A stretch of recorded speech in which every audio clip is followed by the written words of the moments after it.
السلام علیکم ورحمت الله تعالی وبرکاته. حمد و مسلم وبعد.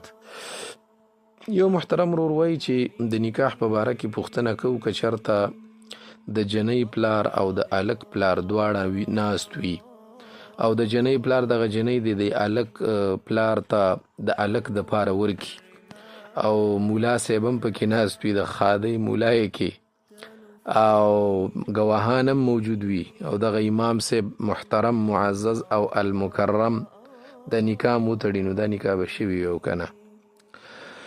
جناب عالی که چېرته دغه الک او جنۍ عاقل بالغ وي بیا له حکم دی، او که نه عاقل او بالغ نه وي بیا حکم جدا دی. که چېرته دغه جنۍ ماشومه وي او الک هم ماشوم وي او د یو پلار راولګېږي او د بل پلار ته ووایي چې دا جنۍ ما ستا د دې زوی دپاره درکړه او هغه یې قبوله کړي، بلکل دا نکاح وشوه او دې الک او دې جنۍ ته خیار بلوغ دې وخت کې نه دی حاصل چې کله دا غټ شو دا نکاح نشي ماتوی.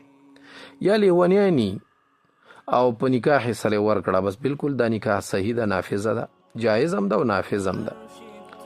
لیکن که چېرته دا الک بالغ وي یا جنۍ بالغه وي، نو چې کوم طرف بالغ وي د هغې طرف پلار به د دې الک نه، مثلا الک بالغ دی نو پلار به د الک نه پوښتنه کوي چې حضرت الله خانه تا ته دغه جنۍ ما کړې ده، درته کومه ستا خوښه ده چې زه درته وکړم؟ هغه ورته ویل نو بیا دې ورته د نر غوندې وکړي، نو بیا یې نشي ماتوی.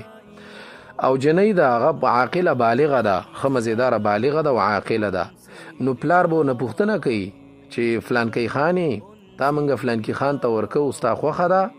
نو که هغې ورته ویل چې بلکل مې خوښه ده، بس لاړ اختیار یې ووته او بلکل یې دا پلار که بیا ورکړي دا نکاح جایز هم ده او نافظ هم ده. لیکن که چېرته دا جنۍ بالغه وه او پلار د جنۍ نه پوښتنه نه ده کړې او دی لا ټوبرنس وستا ورکړه او جنۍ ته معلومات نه دی شوی، وروسته ورته معلومات وشو چې هلکه ته خو فلاني ته ورکړې، دې جنۍ ته دا اختیار شریعت ورکړی چې د دې پلار د نکاح ماته کړي. دې نکاح ته نکاح فضولي وایي.